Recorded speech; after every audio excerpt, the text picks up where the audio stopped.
You ask Tiger to solve. This deals with linear equations with one unknown.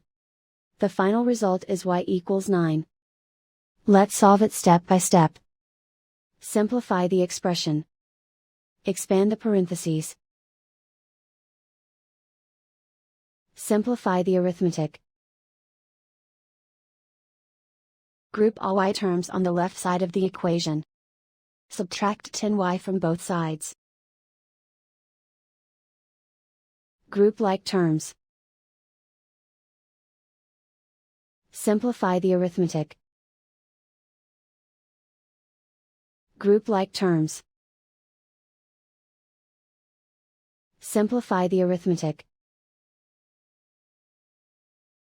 Group all constants on the right side of the equation. Add 4 to both sides. Simplify the arithmetic.